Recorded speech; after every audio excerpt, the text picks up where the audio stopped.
Hi, everyone. This is Raquel. Hi, and this is Jennifer. Welcome to Madness Cafe. This is a feminist podcast where we talk about women's issues, politics, and health and wellness. And where those issues intersect. Hey, everybody. Welcome back to Madness Cafe. Today is a very special episode. First off, because it's just me and Jennifer. Yay! Yay! And because back in episode 102, which landed on June 8th of this year, we had on Will Keepin and Cynthia Brix, who wrote this lovely book, Gender Equity and Reconciliation, 30 Years of Healing the Most Ancient Wound in the Human Family. Great discussion. It was amazing. Will and Cynthia have been doing amazing work for 30 plus years around healing the wounds that our society has as people, as women, as men, as people of color, as non-binary people. I mean, just as beings on this planet. They talked a lot about the workshops that they've done and the amazing, just the results that come out of it. And Jennifer, oh my God, I'm so excited. Jennifer just got back from one of their, what was it, 5 days, 5-day workshop? Yeah. And so she has been making me sit on pins and needles and won't tell me about it because we're doing this episode so that you all can hear too about how great this experience was for Jennifer. All I can say is going into this episode, I can say for sure that this was a transformational experience for Jennifer. And I'm just going to stop talking for now and just give Jennifer the floor. Yeah, but I'm going to start with a few things, but I want you to facilitate by asking me questions, if that's okay. Absolutely. Oh, absolutely. Okay. Yeah. Okay. I don't want this to be a free-for-all of me, blah, blah, blah, blah, blah. No, not at all. I have lots of questions. Okay, good. I got picked up from the site of the workshop by my niece and her wife. I stayed overnight at their house. I got on the train the next day and something happened on the train. It hit something. We were stopped. There were all kinds of mechanical issues. This is what I heard. I don't even know how accurate this is. The train that normally goes 110 miles per hour could only go 52 miles per hour. And so it really slowed it down. And I arrived at my home this morning at 12:15 a.m. No. So, yeah, which is why I wanted to have this conversation today, because I'm still full of a lot of the magic and the emotions and the depth of feeling. And I wanted us to do this episode before that departed.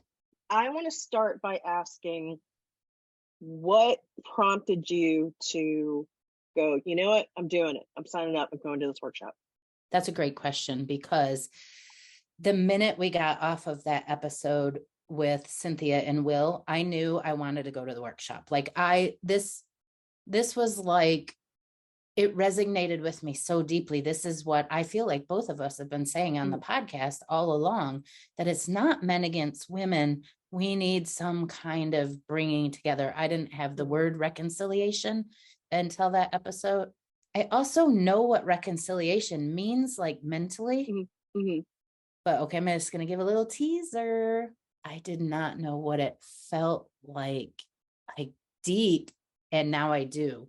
So wow.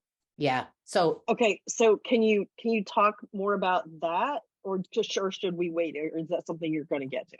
Yeah, we're going to wait, because there's a whole like unfolding. I'm going to have to just give like the surface level unfolding, because there's so much it would take. We could do this podcast for a month probably. But when I got on the website to look up the workshop and see what the dates were, I was like, oh, I can't go, because one of my best friends, we all know her, Tiffany, she's been on the podcast a couple of times. She bought me Madonna tickets for my birthday, and the Madonna concert was during the workshop. And so I was like, I have a commitment. I'll just have to wait for the next one. And I was kind of disappointed. Long story short, Madonna got some kind of bug and she's sick. Oh. And I hope she's healing well. But I was also like, oh, good, I get to go to the workshop. And so I told myself if it was still okay with them, and if all my other appointments rescheduled easily, I would go. And you and I had a podcast scheduled. I reached out to that gentleman and I said, can we reschedule? And he says, oh, good, because we scheduled on my birthday and I'd rather do it 2 weeks later. So I said, okay, I'm going to go. Yep. The stars all aligned. This is awesome. And then I started filling with a little bit of fear and anxiety because I knew that this was going to be an opportunity to have some therapeutic healing for myself, but that's also intimidating. So I took the train to my niece and her wife's house, and they drove me to the workshop, which was like about an hour and a half from them.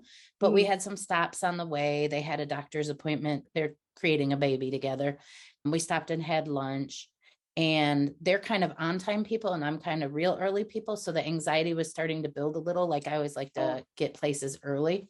As I was feeling that, kid you not, I could feel the rage starting in my toes, moving up my body. And I was getting really nervous. And I told them, I said, you guys, I'm nervous. I am filling with rage. I'm going to be like Cujo and Firestarter and, all the Stephen King. Yeah. I'm going to get there and I'm going to rage on these people. Yeah. And they're like, no, you'll be okay. It's a good setting. It's professional. Don't worry about it. But I had this fear.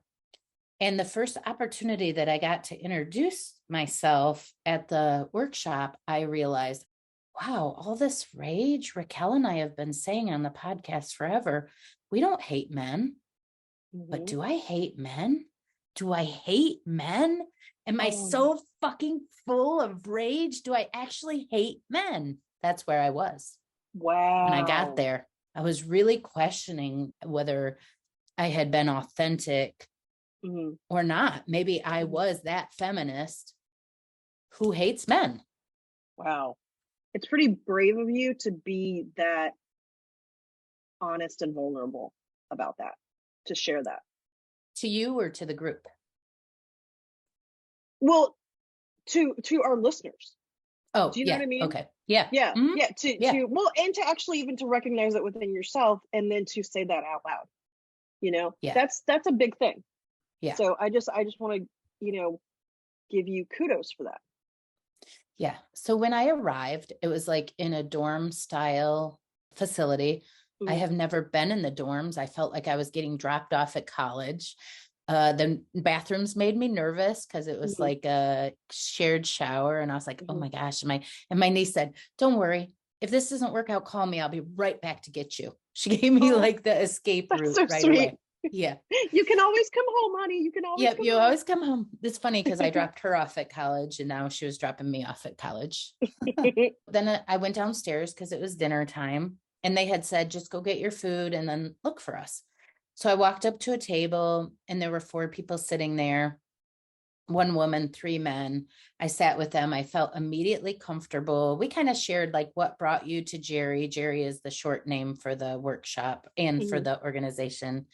In the book, I explained my story. They explained their story. It's starting to feel comfortable. Like it was really nice. The conversation was really good. But then I realized they were all there to be trainers. So they had people there that were participating in the workshop. And then they had people there who were also participating in the workshop, but then will go on for a year-long commitment to be trainers. So then I had my moment of imposter syndrome. Oh no, I don't know anything about this. I'm sitting at the wrong table. I'm supposed to be off with the participants. It wasn't anything like that, but those 4 people I met initially had so much more knowledge, information. I was kind of flying blind compared to most people. I hadn't done any of the trainings. I hadn't really been on the website too much. I did have the advantage that I read the book. Right. Okay. So I did have that. And of talking to Cynthia and Will. Did that? Oh, yeah. Okay. Oh, that was huge. That was huge because I already had such a level of trust with the 2 of them because you remember the interview, how much love and compassion and sweetness and connection. And I hadn't lost that. That was still there. So I was a little nervous around them when I first saw them, and especially Will, probably because he's a man. I have less comfortability with men in general. Right. But, I knew their loving presence. I knew I was in safe hands. I felt good about all of that.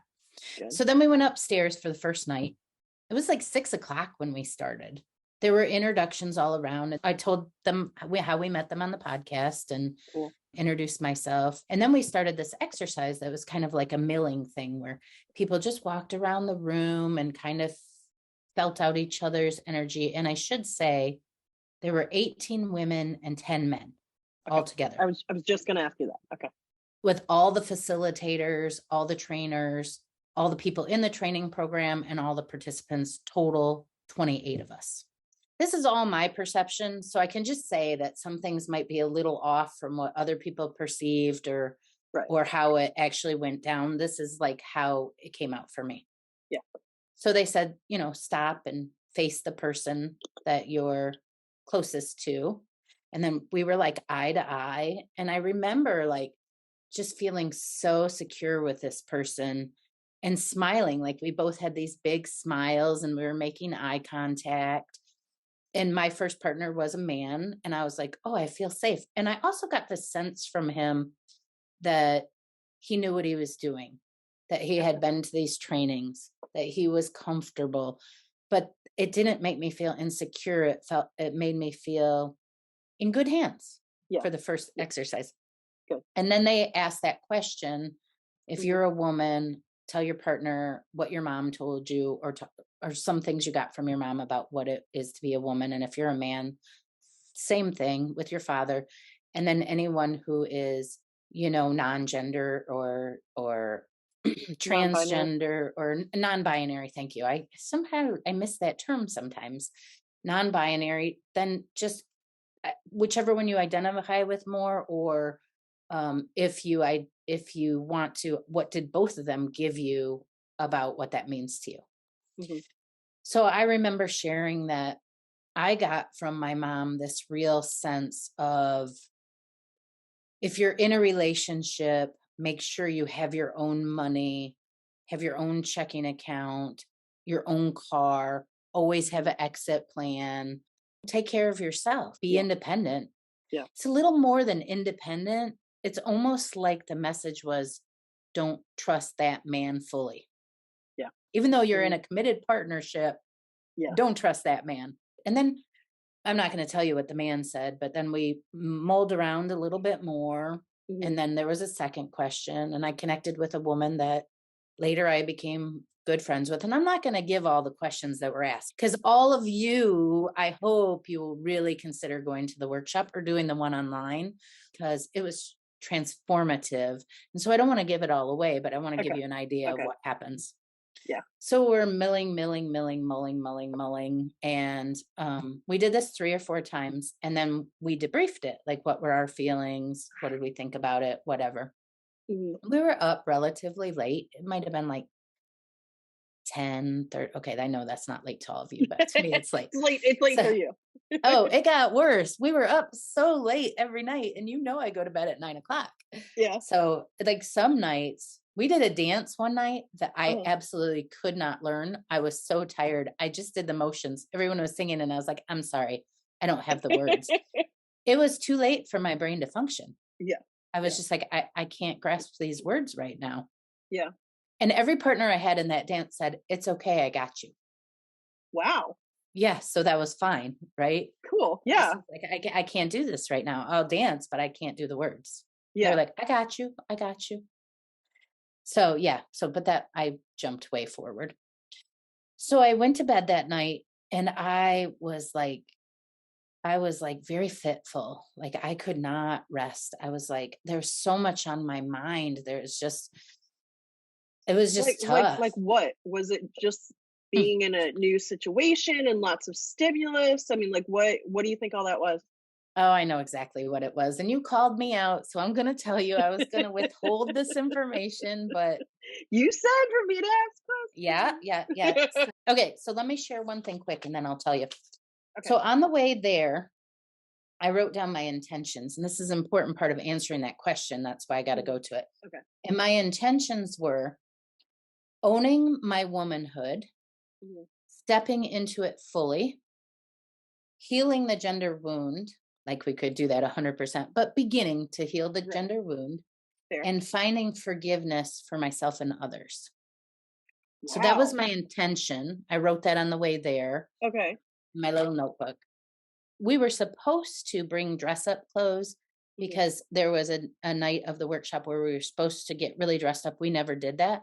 But when my daughter and I were picking my outfit for that, she was like, maybe you'll meet a man. And I was like, no, I don't want to do that. I don't want to meet a man. This isn't about a man.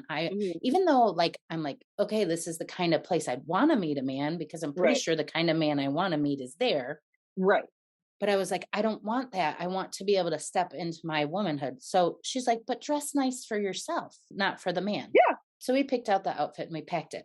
And then when we were driving up there and all the anger was coming up, my niece and her wife were like, maybe you'll meet a man. And I was like, no, I don't want to meet a man. I don't want to meet a man. Right. So that first night when I fell asleep or was trying to fall asleep and couldn't sleep, what was going on for me is when we were doing that milling exercise and I turned and faced that first man. Yeah. My attraction was immediate. The smile was so sweet, so sincere. His eyes were so beautiful. I checked out his physique. Oh. I know. And it was like my ideal of a physique. So I was like, no, I'm in my head. I'm like, no, this is not what I'm here for. So then I let it go. But that night when I was trying to sleep, I was like, you were attracted to the man. No, I wasn't. No, yes, you were. No, I was not. I'm not here for that. I don't want to meet a man. I'm not interested in meeting a man here. This experience is for me. It's for you. Yeah. Right. This is about my autonomy as a woman. Yeah. And learning to have authentic relationships with men. And I knew that it would get in the way. Right. So I was like fitful all night. But then kind of when I woke up, I was like, okay, it was probably nothing. Right. It was probably nothing. So I just went on with my day. But you asked, so that's why. Okay. All right. I just couldn't sleep. Okay.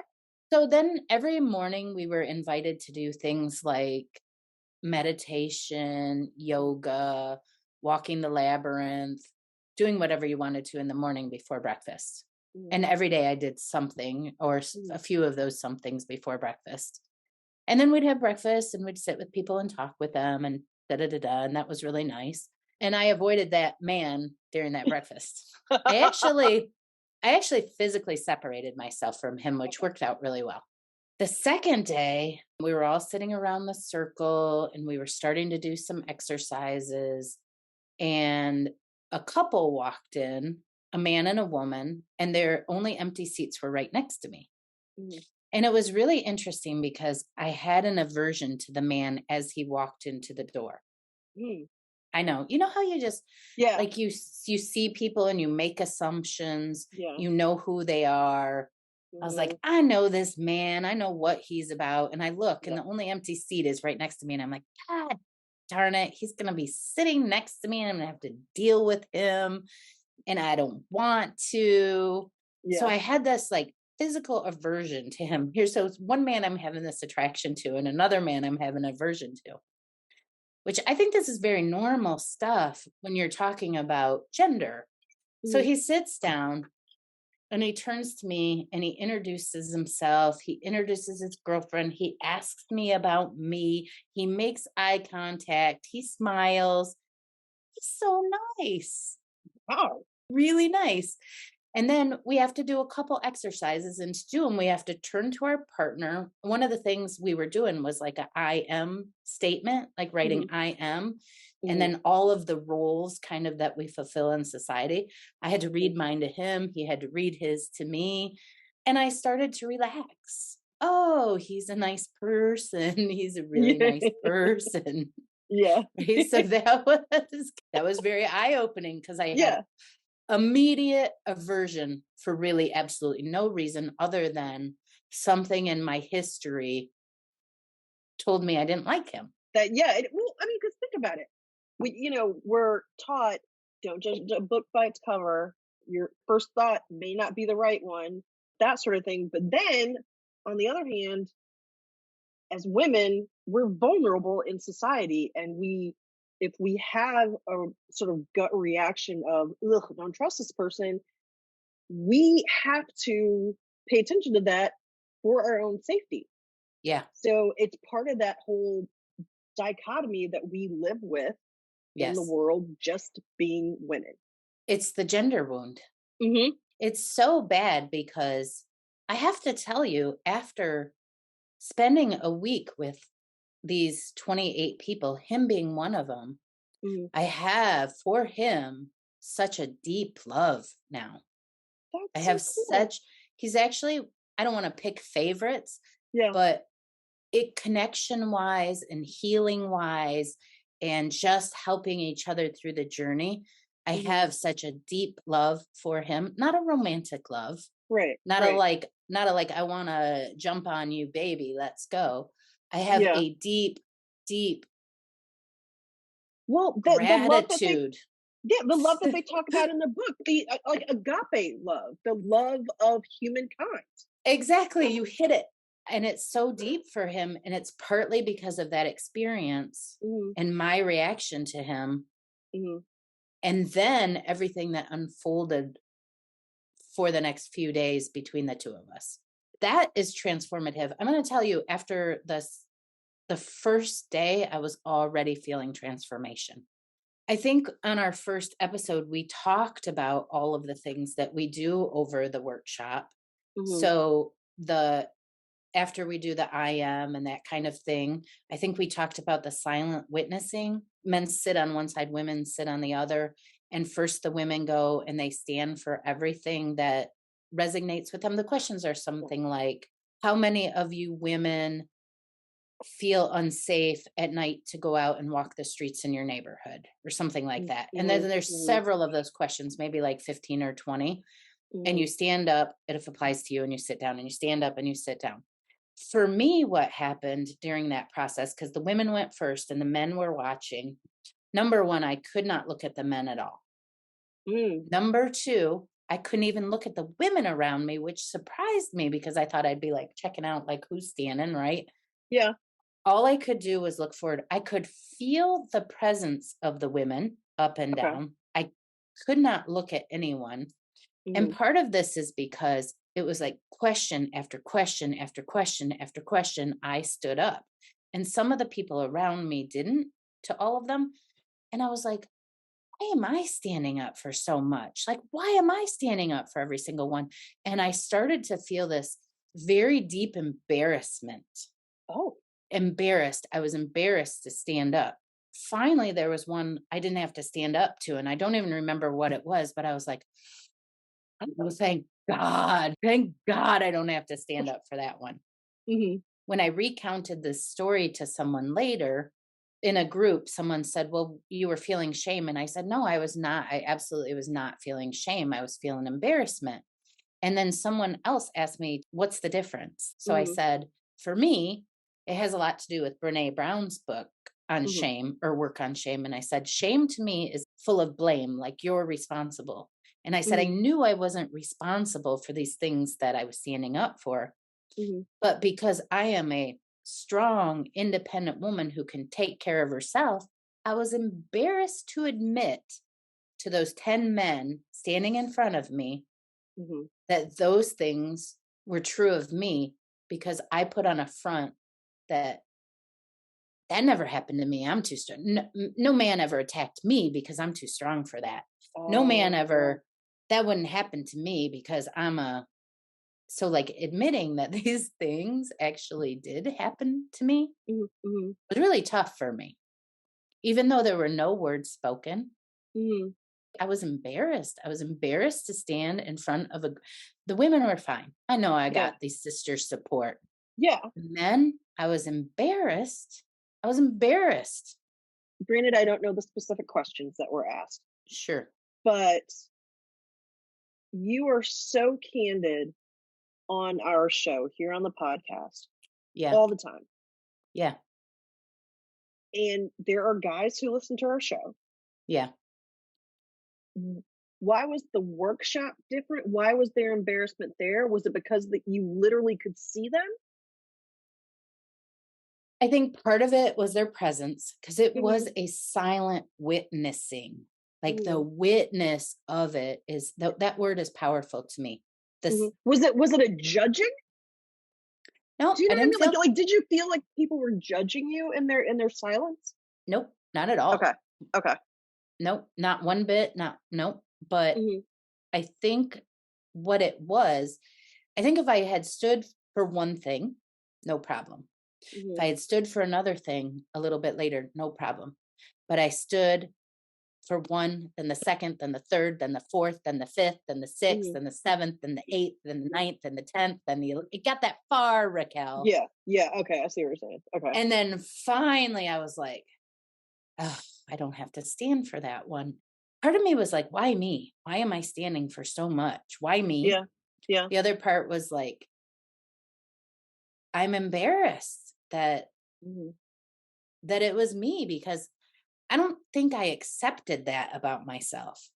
I think okay. if you had told me, had I been harassed, I mean, maybe a little, but not really. Yeah, Not really. Not like other women. yeah, And then yeah. all of a sudden I'm facing, oh, yes, you were, baby. Oh, yeah, you were. Just like Wow. other women, Mhm, just like all the women, yeah. just like your sister standing around you. Mhm. Yes, you, baby. This happened to you. Were you well, maybe you don't know because you said you couldn't look at them, but do you know if you were the only one who stood for so many of the questions? No, I think that many, many of the women Okay, stood for the majority of the questions. Not all of okay, them, but many, many, many okay. women stood. Different ones. There was one about did your religious beliefs hurt you in your Mhm, sexuality or something like that? I'm saying it wrong. But that one is one I didn't stand for because I didn't mm, really grow up with the religious beliefs. mm, But one of the ones that was really transformative for me was and Monica Rogers talks about this a lot on the mm. Revelation Project. Yeah, The question was, and I'm not going to get the exact words, but do you feel a loss because all of the visions of God are in the masculine? Do you feel a disconnect from your God? I realized at that point, mhm, this is why I have chosen to call myself an atheist, because I yeah, cannot fathom or identify with that man God, that yep, white, ethnocentric white God who is, mhm. I Looking can't, down on people and a god you're supposed to be afraid of. Yep. nope, nope, nope. And I realized that that was what was missing for me was the feminine divinity. And Mhm, I also, during the week, transformed my whole idea around this. And I realized for me, God is a they. It's not like the song God is a Woman, because that's mhm. beautiful and everything. I Yeah, love that song. I used to run to it and I would get a lot of power from, oh yeah, God's not a man, God's a woman. But I realized God's not male or nor female. God is not gendered. God is a they. I wow. realized that and I said it to myself several times over the week. I feel like that is the only way I can accept a God. Yeah. God is the yin and the yang. God is all of it. Mhm, God is the entirety. It mhm, can't be one or the other. It has to be mhm, all of us. mhm. I hope I'm explaining that well. So in a way Yeah, yeah, it sounds great. I did have a spiritual transformation during the week as well in that regard. And now I feel okay about saying I love God. God is love. God is me. I feel like totally comfortable with that. Whereas before I'd be like, I'm an atheist. I'd be like, nope, not doing it. Not doing any of your religions, not doing any of your spiritual bullshit, not doing it. But now I feel like, oh yeah, I can be included in that God form. Mhm, mhm. So yeah, I don't even think I have to call it the universe anymore. I think I can be like, it's God. Yeah, I Wild, love huh? that. Did you ever think you Wow, would yeah. hear that from me? Not at all. I am I am floored, hmm truly. You and me both. You and me both. Yeah. Yeah. The silent witnessing was very transformative in and of itself. I could have gone home that day. It could have been over, and it would have been worth every moment. Yeah. We did debriefing around that. We talked about that. All of that was good. And then I think after that, we went to bed, and I might be messing up the days and the time frames, but I think we went to bed that night. And that night I slept great. Like all of that other stuff was gone. Yeah. It was gone. But that was a good experience, to experience the one man as attractive and the one man as repellent, and then to realize that God is a they. Yeah. That's pretty significant. That's a lot for one day. There are plenty of people who don't come to those realizations in an entire life. That's pretty powerful.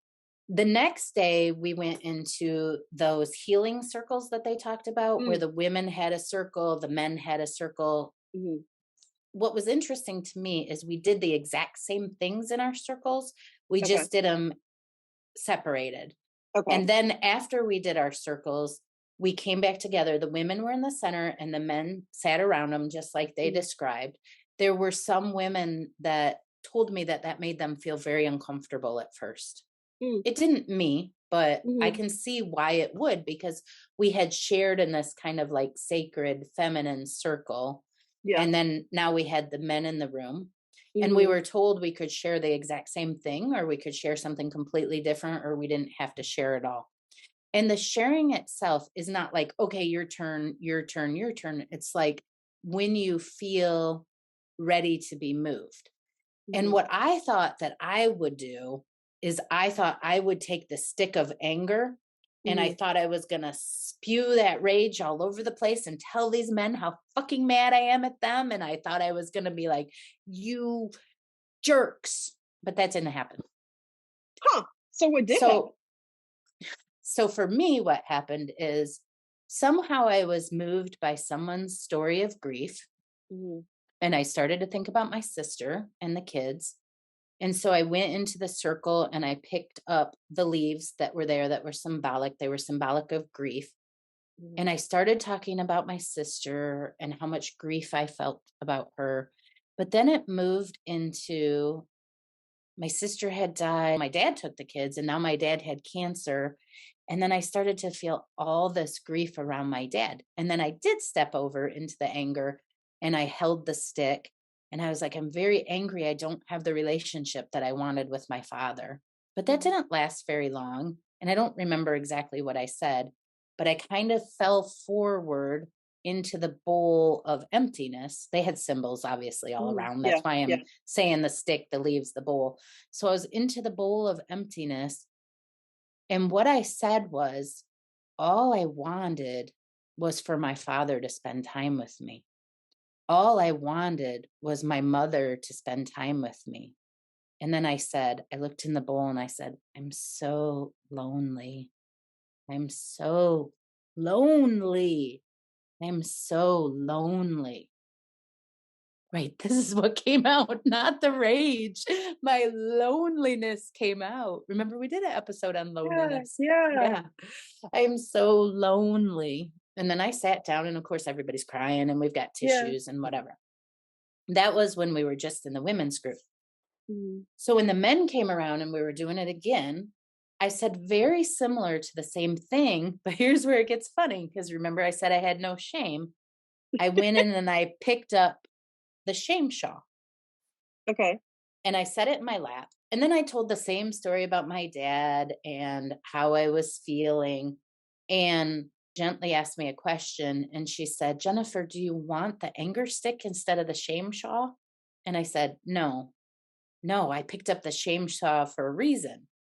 And I said, the story I meant to tell you all was that I briefly had cervical cancer caused by HPV. I had to tell my dad that, and I was filled with so much shame when I had to tell him that. And the reason I was filled with shame is because I am his daughter, and I didn't want him to know I had sex. And then I said, which is ridiculous because I'm 54 and you have 2 kids. And I have 2 kids. So here I am as an adult woman, just completely embarrassed, like unable to speak to my father about sexuality, which is such an important, beautiful part of someone's life. Mm-hmm. And I feel shame around that. So now I realize I do carry the purity culture bullshit. Like, Mm-hmm. why? I was Mm-hmm. not raised in the purity culture, Mm-hmm. but I Well, carry. but it's like, uh, what's the saying? A fish that's in water, does it know what's wet? I mean, you know what I mean? It's like we're 100%. just in it. We're Hmm. just in it. There's almost no way to get through this life in this culture and not be affected by Yeah. When we flipped and the men were in the center it. Mm-hmm. and the women were surrounding them, I heard men's voices that Mm-hmm. were so, when they were in their anger, they were not like screaming and yelling like men sometimes do in real life, you know? Mm-hmm. I heard men's voices that were so full of anger, but they were loud, but they were controlled. They were sharing feelings. Mm-hmm. They were talking about their little boyhood and their grief along the way and their anger story. I heard a man say that he was given guns when he was a child. I heard a man say that he he needed to leave his wife because he didn't feel loved and supported, and he was like dying inside, and he didn't want to leave this family because he wanted this family so badly. And the day he had to walk out of the house and he started sobbing, and he and I were across from each other, I could see his face. I started sobbing. We had eye contact. We were both, just Wow. Yeah. I heard this man speak of his grief, and I connected to my ex-husband when he left our family. Yeah. I mean, left is a strong word, because when I was telling my children this story today, they said, he didn't leave us. And I said, no, honey, he didn't leave us, but he had to leave the house that we all Yeah. shared as a family. And I had anger and stuff around that. I did not realize the grief on the other side of the man who walks away from that. Mm-hmm. And to feel this tremendous amount of pain from this man who is like mirroring me, mirroring my ex-husband, I just sobbed with him. We sobbed together in this healing circle. Yeah. That is the kind of transformation that they are talking about. That is the kind of transformation that's happening in these kind of groups. Yeah. So there were lots of stuff like that. I heard all kinds of men's grief and men's stories. I already had empathy. I think all of you know that from the podcast. But Yeah. it just had so much more than I even thought possible. Because, and I'm going to go out on a limb here and say it was a safe space for them to talk about this, because out in You the got it. world, a guy can't just express his emotion. He can't just express his grief or his sadness or his loneliness just as an emotion. It's got to have this like macho tinge to it of, okay, fine, you can express some grief or whatever, but it's got to be tough grief. You know what I mean? It's got to have that edge to it. Yeah. But they don't always want to express edge, you Yep. I know? know. Well, how can they? Yeah. Number one, they've been taught from the very beginning that it's not manly. But number Hmm. two, when they do, and this is some of what I heard over this weekend, and I don't know where or when, but number two, when they do, they get shamed for it. Yeah. They get made fun of. They Hmm. get penalized. They get Hmm. called gay. I'm not saying gay is bad, but Hmm. these are the things that happens to them. Yeah. Yeah. And so then we went into a circle of all of us and we talked about, so what happened for you? How did you feel, etc. People shared feelings.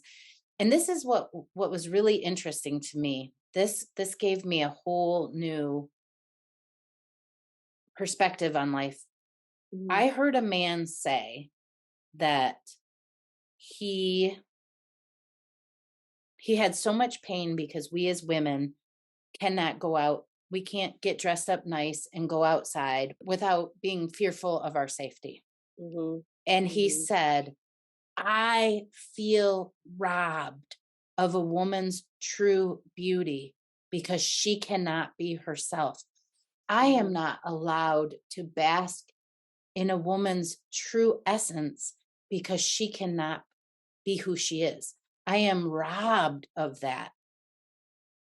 And that's when I realized this pain for men is much different than I imagined. That's all the stuff that we know is part of it, but they are also robbed of us.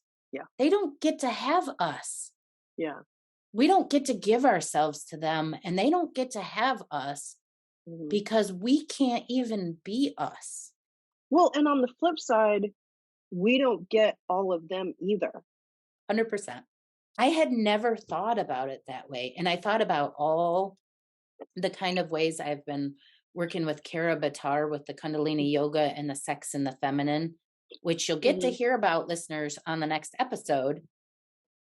I have been somewhat hiding my femininity with, and I may not change this. I may like the way I dress just fine, but I have been kind of hiding some of that as a protection mechanism. I like male attention.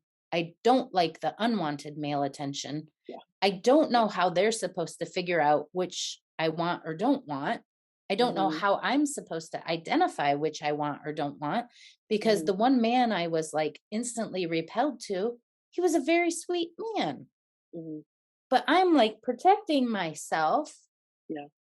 So I'm protecting myself from the goodness and the badness. Yeah. Right? I mean, you shut yourself off and you miss out on some of the good, or you open yourself up all the way and you open yourself up to a fuck ton of bullshit.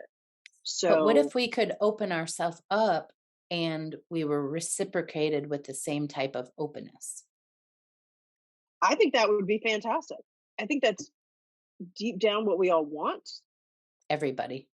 Just personally, I don't know what I would do if that happened. I don't know how I would react. I don't know if I'd be able to receive it, because I don't even I don't even know if I'd be able to identify it. Bingo. Those were exactly the two things I thought. Number one, we wouldn't even recognize it, even if it hit us like a truck. Yep. And number two, what I realized, part of my revelations were, I don't know how to receive it. Yeah. Because I'm terrified. I'm terrified. Yeah. 100%. Yeah, I have no idea. Yeah. So that was really interesting. So then after that, as you know, we are all supposed to get dressed up and then have a celebration for each other. One the men for the women, one the women for the men. We never had time to get dressed up. Everything ran way over time. We talked a lot. They call those GERI minutes. Our GERI minutes were much longer. Like they give you 20 minutes for something. It took us 40 minutes. But it was great because we gave each other space and time and undivided attention and deep listening. And we held each other. We didn't cut each other off. Yeah. So, whatever. We didn't dress up. Who cares? Yeah. But we did have the ceremonies. And the ceremony that we had for the men, it was interesting because when all 18 of us women were trying to plan it, it was a little bit of a lot of control issues that women have when they're trying to work together. I've experienced it many times. Or that people have when trying to work together. Yes. I think that's a thing with men too. So I went into, you plan it, tell me what we're doing. Yep. I'll do it. I just took a step back. But one of the things that I did do is we made hearts for the men, put their names in the center, and we were supposed to write words or things we felt. I wrote sentences, like things I really thought about, what did this person bring to me? And I told them that. I felt like that was something I could do in my planning. This is funny because they wanted to do this thing called the angel wash, which turned out to be totally beautiful, but they wanted to chant while we were doing it. They wanted to sing songs. They wanted to play music. And my initial response is like, "Ugh, who wants to do that? Who wants songs? That's who so wants like, all this stuff? that's so hokey." Yeah. So we were chanting at the beginning. The angel wash is kind of like you guide them gently through these rows of men. I mean, rows of women, the men are going through, and you're chanting and you're whispering words of affirmation, and you're kind of just walking them through this thing. It's actually so lovely. But when we started to chant, the first words of the chant were, "I am a radiant being." And we were chanting it as women, and they were beautiful women's voices. "I am a radiant being," and then the rest of it, which I don't recall offhand. But every time we got back to radiant being, I felt, "I am a radiant being." I felt it. I was like, "I am a radiant being." And the more we did it, I was like, "I am a radiant being." Yeah, it was Yeah. wild. And then the rest of the men's ceremony was so beautiful. There was so much kindness and loving. And we told men how they added to our lives, what they brought to it. There were tears, there was beauty. It was really fun. We did sing the songs. I got right into the songs. I loved them. I forgot that I don't think I sing well. We've talked about this on the podcast, but I didn't care. Yeah, I who cares? just sang along and I just really loved the songs. And then the men sang with us and it was just really fun. It was fun. I had That's so fun. great. That's so great. You had joy. Yeah. You were bathing in joy. Yeah. Oh, yeah. It's powerful. So then we switched to, they were doing a ceremony for us. And my anxiety was starting to like, I don't know. I'm not comfortable with these Yeah. things. I don't know how this is going to go. And, Yeah. Oh my God, I have um, to receive kindness. Oh God. Ah, what exactly do I it. do with this? Ah.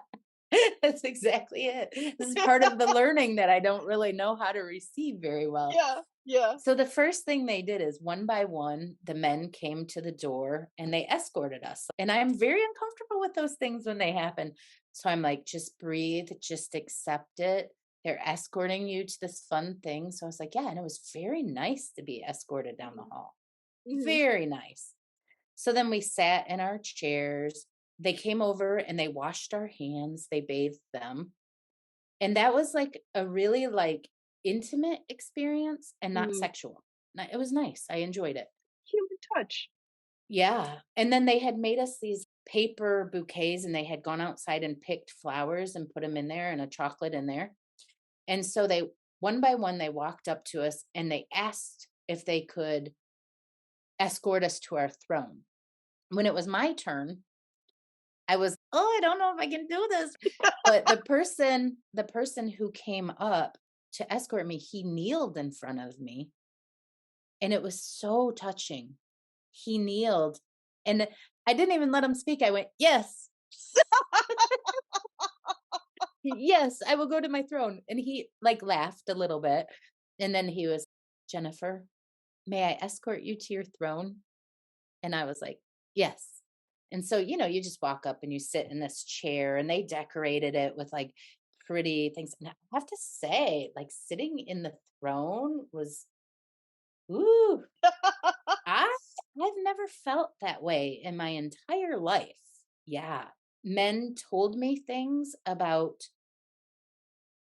what I did. And the man that had the divorce and that we had that crying together and that Yeah. healing together, he said that he couldn't really express it with words, but that my presence meant so much to him.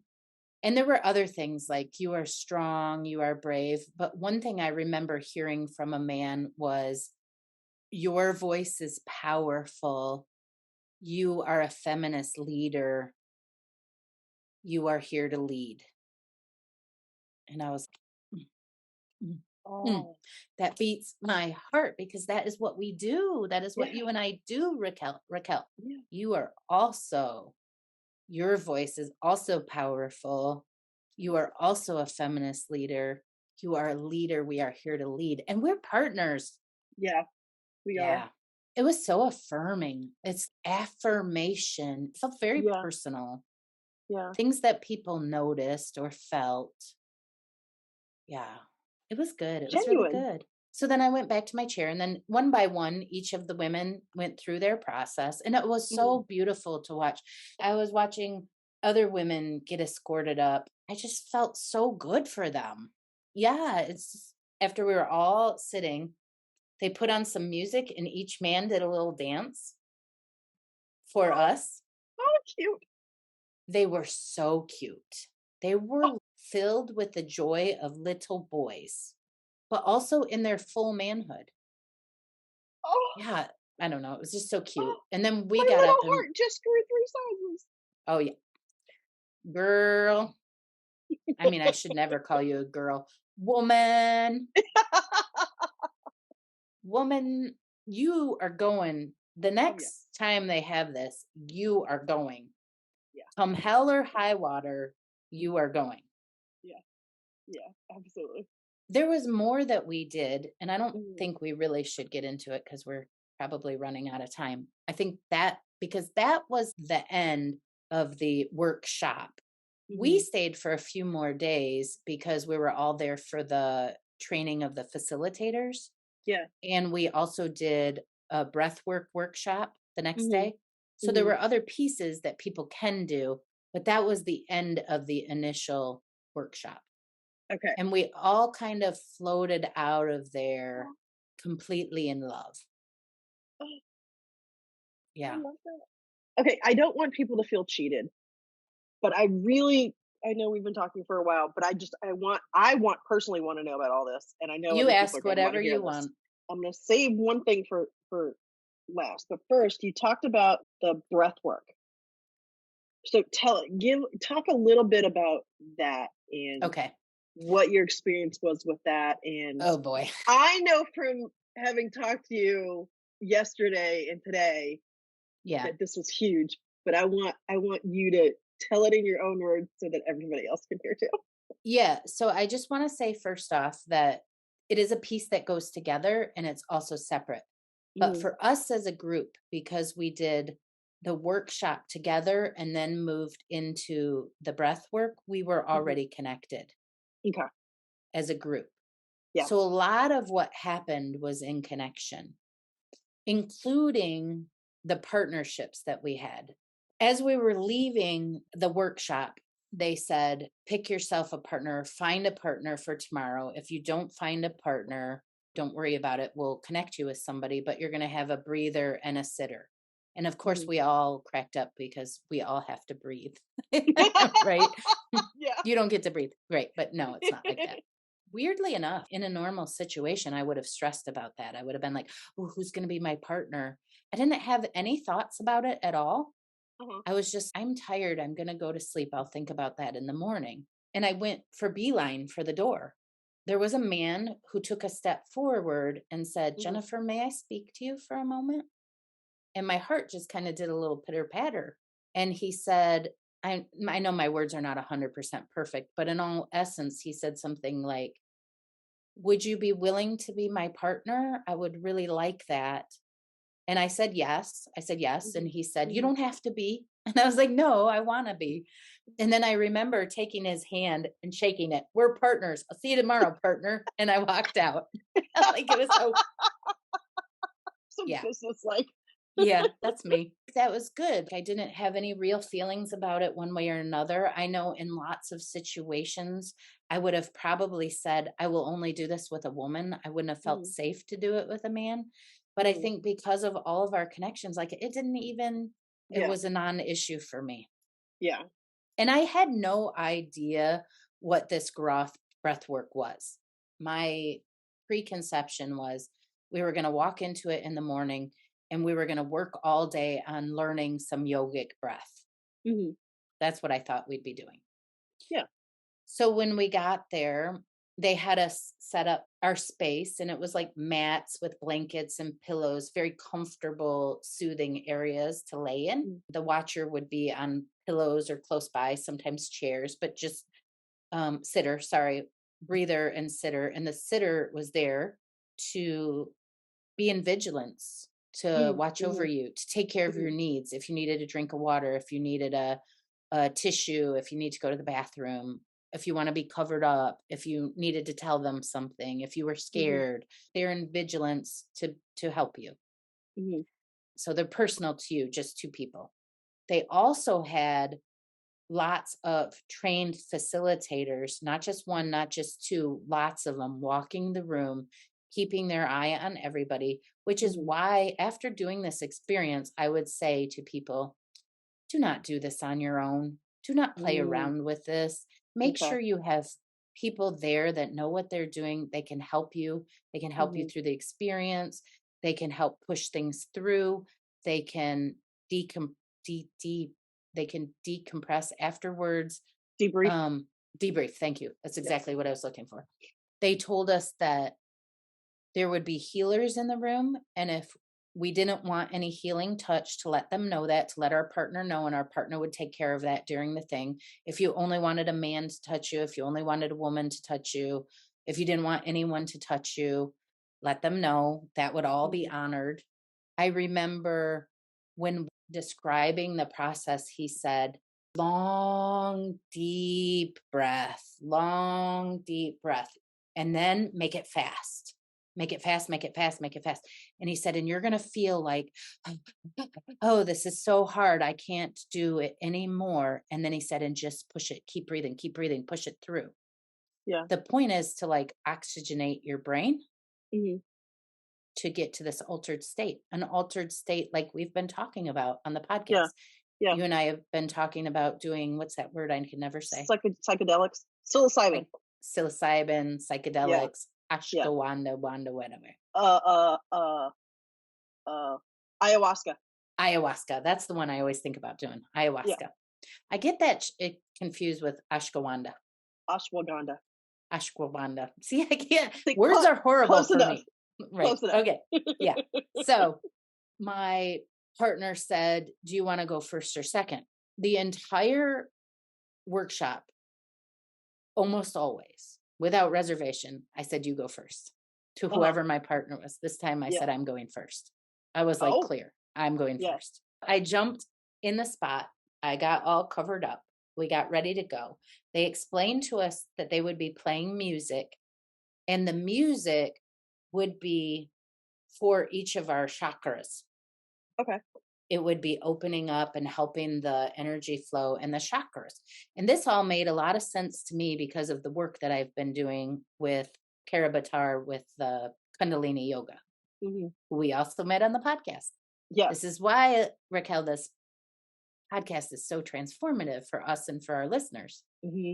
Already ready to go. I know I'm going to have to push through, but I want this. You and I have been talking about this. I want this altered state. I know I'm ready. I felt no fear, nothing. Oh, he also told us, dance with the music, move your body, dance while you're laying on the floor, feel really good. Yep. Embodied movement. I said, okay. The only rule was you couldn't stand up because they didn't want people falling on each other because we were all over the room. Yeah. Because lots of people doing this with you. The music started. I was kind of like rocking back and forth with it. It was like African drum. And I took one long breath. I took another breath. This thing, I saw something in my third eye, like almost like a Rubik's Cube. I saw it, colors and lights. It turned and I was gone. Wow. It was like swoosh. I didn't have to do any of that hard breathing. I was gone. I was so excited.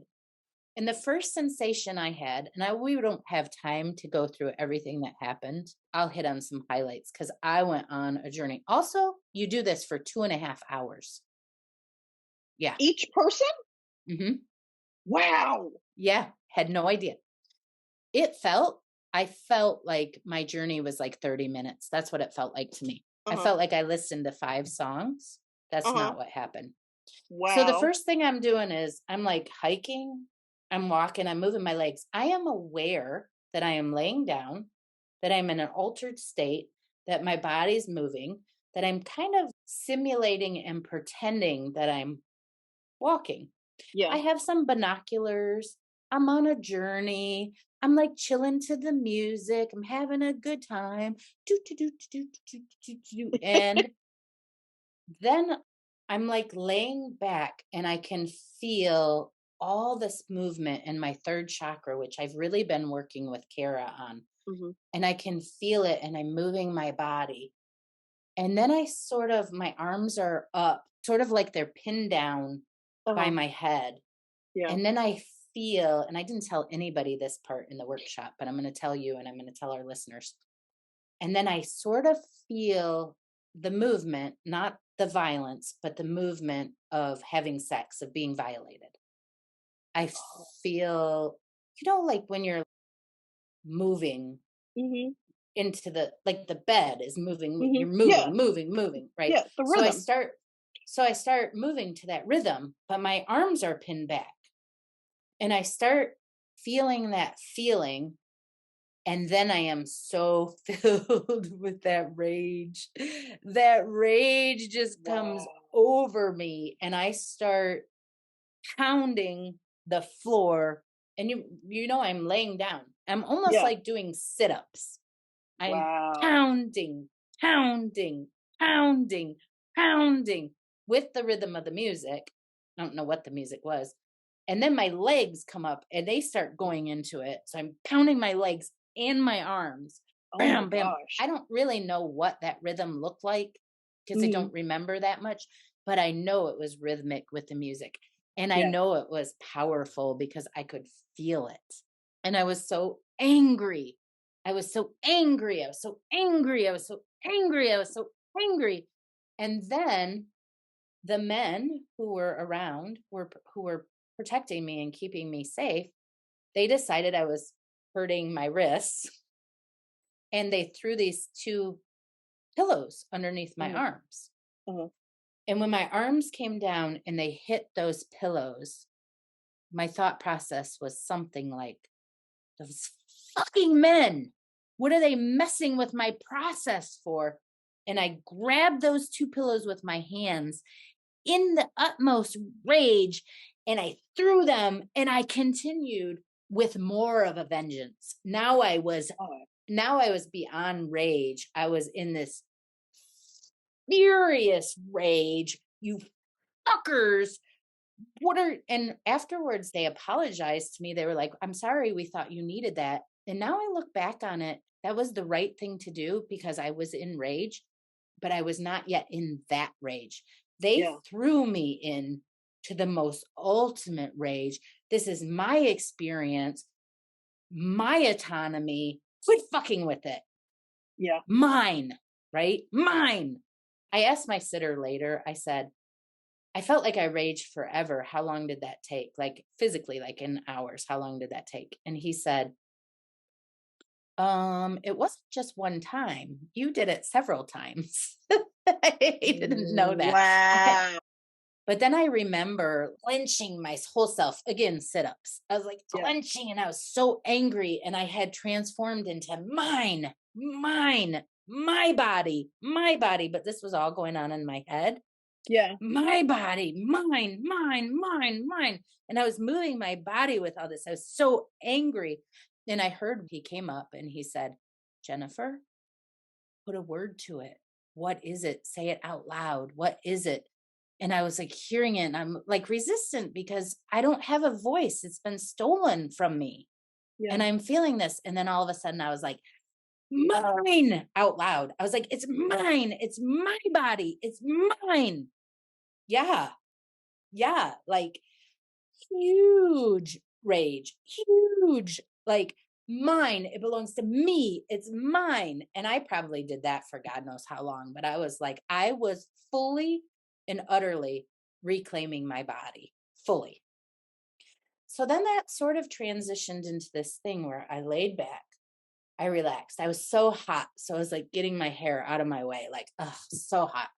I was sweating. And then I'm laying back and I kind of put my hands on my forehead and I'm like this. And then my hands over my eyes and my hands over my forehead nodded, fists together. Then they become a triangle. No, they become a triangle. And then they become a triangle right over my third eye, Wow. like this. And then I'm hit with the light. I'm hit with it. And then I move the triangle above my head. And then I take my feet and I put them together in a triangle below me. And I realize I am the divine goddess. I feel it. I am the divine goddess. Oh my God. And then I feel all of this energy come from up above me because I'm laying in this formation on the ground. I like wondered in my head, wonder what these people around me think I'm doing right now because I was transforming. So then I feel all this light come into my third chakra and I just start like lovingly caressing my belly. Lovingly, like my third chakra is healing. I feel it. And then I start like pulling the energy from the heavens into my third chakra. And I do that for a while. I sit completely up and I start messing with the energy in the universe. And I hear a woman in front of me, directly in front of me, sobbing her heart out, just crying. One of the other participants, not really sure which one. And I look up into the heaven and I start forming with my hands this green healing ball of energy. And I create this ball and I bring it down. I'm sitting with my legs sort of spread. I create this ball in front of me and I send it to her. Oh like my this. God. I sit there with my hands spread, just sending that energy to her, sending it. I'm helping. Here's some healing energy. Let me help you. I'm sending it to her. And she stops crying and she calms down. In my head, I'm like, I'm a healer. I'm a healer. I'm a healer. I'm a healer. Then I take my pant legs, I pull them up to my knees. I take the blankets that are around my feet, I wrap them strongly around each of my feet and I start stomping. And I realize I have put my feet into stirrups. I have stirruped my feet. So I'm sitting up with my feet in stirrups in the birthing position. And I start stomping my feet with anger again. It's my feet this time. I'm rocking forward. I look down and my baby Isabel is there. I didn't actually go through, like I didn't feel the birth. Some people actually did. I didn't do a birthing process, but my baby was there. And I looked at her and I started quietly crying, rocking my baby. This is my baby for people who don't know, that was a stillborn that died. Comes up behind me. She sits down behind me, straddles me, and she puts her arms around me and holds me. Then I start crying harder and I cry and I cry. Then she leans back with me. And when she leaned back, I just sobbed so much that there was snot and stuff. So I asked my sitter for a Kleenex and I wiped up the snot and gave him back the Kleenex, the snotty Kleenex, gave it back to him. And it's so weird because you're in this altered state, but I'm also aware that I've got snot and I'm giving it to my all at the same time. Yeah. It's all happening at the same time. Yeah. I have this sensation of being in a meadow. And it's so beautiful. There's like tall wildflowers and there's birds. I must be in heaven. I'm looking around. And I hear this laughter. I hear the laughter of my family, all the people who've died. I know it's them. And they're like, girl, this isn't heaven. This is not what heaven looks like. They're laughing at me. It's interesting because now I understand what psychics, when they say they stepped forward for you, because it's this feeling of this whole group of souls came forward to me and I knew who they all were individually. It's not like I saw all of them. I felt some of them. I did see some of them. And my sister Marty was the first one. She was like the leader of the group. She told me she was very thankful for me taking care of the kids. And it was weird because I was laying there and my body was calm now. And I'm seeing this vision and I can feel my mouth moving when I talk to her. Like I could, my body, I could feel that all of this was happening, but it was happening out here. But my body was still doing the motion. I would laugh, I would smile, I would cry, I would make a face, but I was out here somewhere. Yeah. So she stepped forward and she told me that. And I said, oh, I didn't do a very good job. I messed things up. I made mistakes. I I wish I had done better. And she said, you did just fine. And then she said, just so you know, you don't stop working on your shit when you get to this side either. I love your face. Yeah. Wow. Yeah. Everyone was like, that's their reaction. She's like, you don't stop working on your shit. My mom came forward next, just like when she was here, when she was still kind of talking, she was like, thank you, thank you, thank you, thank you, thank you. And I was like, oh, I wish I had done it better. I said, I messed up your death. I wasn't very present. I was having my own breakdown. It was on my birthday. I was freaking out. I was having my own shit. I wanted to be there for you. And she said, you did just fine. You did just fine. And she said, your birthday was always our day. It was always our day, and it will always be our day. I know it makes me cry just thinking about it. Oh, Jennifer. She said that. And then I said something like, what about our book? And she said, we've already started. We're writing our book together. We're writing it. And she said, we will write it. And then she looked at my brother, Randy, and she said, but he's a big part of it. He wouldn't talk to me. He was there. Huh? He wouldn't talk to you? No. Just like, remember when we saw that psychic? Yeah. And he wouldn't talk to me that day either? When you came here? Yeah. So anyway, he wouldn't talk to me, but she told me he was a big part of the book. Write this down. Remind me to ask me why, because this comes later. I figured this out after. Okay. She steps back, and I don't remember the order of the rest of this. So I'll just tell you what each person said. But my grandfather was there, and he said, all those cardinals you see, yes, they're me. And when I first arrived at the conference, there was a male and female, and he said that was him and grandma. And then my mom said, yes, the hummingbirds are me. And then he said, I know you feel my presence all the time, which I do. He said, I know you feel that, but your grandmother is your guardian angel, and you need to start feeling her presence. Oh. And I was like, oh, I didn't know that. My stepfather, Milt, my second stepfather, he stepped forward and he said, I'm so sorry about our relationship. I'm so sorry about how we treated each other. And I said, I was sorry too. We had some tears. We forgave each other. I'm forgiven. It's like, I was like, forgiveness, it's done. Then my first stepfather, who was the pedophile, stepped forward and he said, I'm so sorry. He said, everything that you think happened. I did that to you guys. I did. And he said, I'm so sorry. And I got this like flooding feeling of him being a little wounded boy. He was a Nazi in Germany. He actually, but he was a child soldier. They put him into the war when he was a child. Oh my God. But I said, I hear you. I have not forgiven you yet.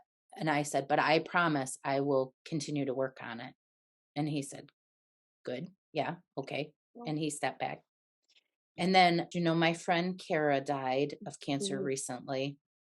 She stepped forward and she was the most beautiful. I saw her. She was the most beautiful, glorious being that you've ever seen. Like, so, like, she was like this bright golden light. And she said, I know that you're not close with my family, but your proximity is close. They live one neighborhood over from me. She said, keep your eye on them. And then she said, and most specifically, my daughter, Julia, she's lost her mother. Could you mother her a little bit? And I told her I would. Yeah, it was so sweet, so sweet. But she was glorious in her being. Isabel was there, my baby, but she was not a baby. She was an angel. She was this tall, powerful, flowing, maybe white-like angel. And she said, remember, you named me Isabel, and it means consecrated to God. I was never supposed to be born. She said, I was only there so that you would know that Pablo truly loved you. That's my ex-husband, Pablo, that he truly loved you. And that did happen. I did learn that from that. I told her I would always love her. She would always be my daughter. We were, just like tears of joy, like pure joy. I felt joy at her birth. My 3 dogs were there. My dog from when I was, Yeah, Frosty, Tag, and Mitzi, they were all there. They didn't speak. Someone asked me later, did they speak? No, they did not speak, but they were there. Their presence was there. Emil was there, which is someone I knew as a child. He was like a grandfather type. He didn't say anything, but he was there. And then my two grandmothers, my maternal and paternal grandmothers, stepped forward and they said, it's time to anoint you as the matriarch of the family. They anointed my third eye. They gave me a staff. I was like sitting on a throne, like powerfully, and they anointed me to be the matriarch. I knew from that my Grandma Smith had been the matriarch. I said something like, I knew it. I knew you were the one who took care of the family. And they both said, it's your turn now. So they anointed me. And then they started to recede. It's not like walking. They started to recede, like down a hallway or something, backwards, like floating kind of, but not exactly. And I said, no, no, no, no, no, no. And they came back and they said, we are always with you. We are always with you. Just feel us. And they started to go and I said, no. And they said, we are always with you. Hear us. We are always with you. And I said, no. And we did that like I don't know how long we did that, but we did that for a while. And then finally I was like, I understand. I understand. You are always with us. You are always with us. And from that, I have no doubt anymore. You know how people say they go on an acid trip and they have no doubt? Yeah. No doubt. I will never question it again. It's done. I know that they are always with us. I know it. 100%. No question. I also know God is real. So they receded. I laid back. I rolled into the fetal position for a second. It wasn't comfortable. I rolled back and it was over. It was done. Oh. Now I'm sure there are things I missed because I was doing some weird ass shit. I remember something about elephants. I remember making a sign when I was a kid. But this is the important part I want to say for the people who follow the podcast and for the people at GERI, the gender equity reconciliation work. Since you and I started this podcast, we have always said that we do not hate men, that we know that men are wounded just as much as women are, right? We've always said that. What I realized about this experience and about the message that we are trying to get people to understand, I think the reason that I have always known that men are wounded too, when my stepfather molested me, I was either 2 or 3, or I was 3 or 4, I was somewhere in that range, right? That's when my body was stolen from me. That's when I lost my body. I lost connection with it. 3 or 4. Imagine a 3 or 4 little girl. Imagine this girl. This is the girl we're talking about, right? Sweet face. This 3 or 4 little girl. But my parents were divorced, and my brother Randy was what I have always called my Irish twin. So if I was 2, he was 3. If I was 3, he was 4. Whenever this started, whenever it happened to him too. He was with me the whole time. Either it physically happened to him or it happened to his sister, but I believe it physically happened to him, and it happened to his sister, who was his baby sister. He was sworn to protect. It happened to him too. And this is why I know that men are also wounded, and it doesn't have to be sexual abuse. It doesn't have to be molestation. We are all part of this problem. We are all part of this solution. This is what I walked away with. This is why I know it in the pit of my soul, because we were there together, me and my brother. Maybe there's more to the story that I don't know. There's more that needs to come out. Maybe I knew more about it. Maybe he knows things. I don't know. There's so much more to unfold. What I do know is that it can be healed. I do know this. I do know we can live another way, because when I lived just recently for 5 days with this group of people that I barely knew them. I felt such tremendous, deep love, respect, compassion. There is such a better way to live. There is such a better way, and we all deserve it. We deserve to live that way. And I signed up to become a trainer and facilitator. Oh my God, I'm so excited for you. And you're going to too. Oh You're my going to God. too, Raquel. This is part of our work. I mean, I can't make that decision for you, but my vision says that this is. I do want to. I really do. I really do. My vision says that this is the extended part of the podcast is part of the story. It's not the whole story. Oh, what a journey, Jennifer. huh? God, no kidding. Yeah. Oh, like at one point when you were talking, I put my hands on my chest and my heart was beating so hard. I could just feel everything that you were talking about. And I have so many people to thank. I just couldn't even possibly, but my family and you and Kara teaching me this energy work. The energy work allowed me to do it. I was playing, when I was in that vision, I was playing with so much energy. I was playing with it. Yeah. And my therapist and my friend Tiffany and my sitting partner, and oh my gosh, like such deep respect for this man who is vigilant by my side. Just everyone who was in the workshop, how we pushed each other's buttons and we mirrored one another and we played out the stories for one another. When I was sitting there, I just wanted to send everybody I know. I'm like, oh, this person, everybody I know, they all deserve this release and this affirmation and this healing. They all just deserve it so much. I don't know. What else can I say? There is a softness and a serenity to your face. It's coming from the inside. Like you're glowing. We can live this way. Yeah. We don't have to live in a patriarchal or a matriarchal. Neither one is the solution. We don't have to live in that society. We don't have to live in capitalism. We don't have to live with war. We don't have to live this way. It doesn't have to be power over. It can be power with.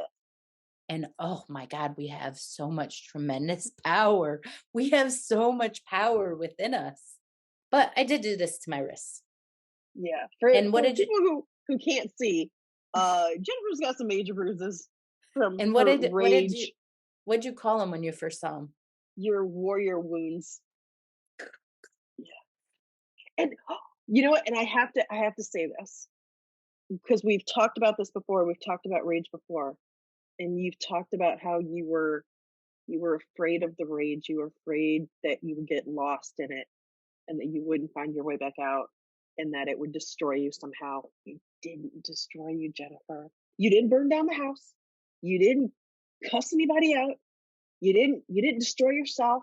You worked through it. You not only lived to see the other side, Jennifer, you are a glowing presence on the other side. Yeah, it's so cool. It's so cool, Raquel. Oh my God. That is the transformative power of rage. And love. And love. Oh, God, I'm so happy for you. And there's so much more to come. The world is going to transform. It is. And I can't wait to get this story out there. And if you're listening and are at all inspired by this, do some of the free workshops online. Raquel will put the stuff in the show notes. I sure will. Do some of the free workshops. Go to the workshop. Be part of it. Just read your book. Oh yeah, read the book. Yes. Yeah. And share the episode with a friend. Let's get this message that we can all understand what reconciliation means in our head, but we can also feel what reconciliation truly is in our heart and in our whole body. We can embody it. We can, Raquel. We can. I love this so much, Jeff. I'm so thankful that you had this experience, Jennifer. I truly am. I'm so glad you had this opportunity. And thank God for Will and Cynthia for doing this work.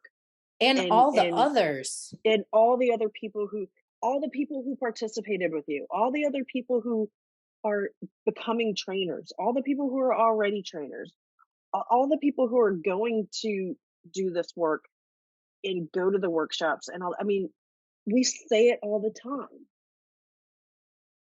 Each little thing is a ripple, and it ripples out and it touches more and more people. Oh, Jennifer, I feel so much love for you right now. Me, I feel so much love for you. I'm so glad you got to do this. Thank you for sharing this with all of us. Thank you for facilitating it for me. Anytime. I am always here for you. I love you. I love you too. Thanks everyone for listening today. We will be back with more Madness Cafe next week. You can find us on Instagram at Madness Cafe Podcast or email us at madnesscafepodcast@gmail.com. Bye.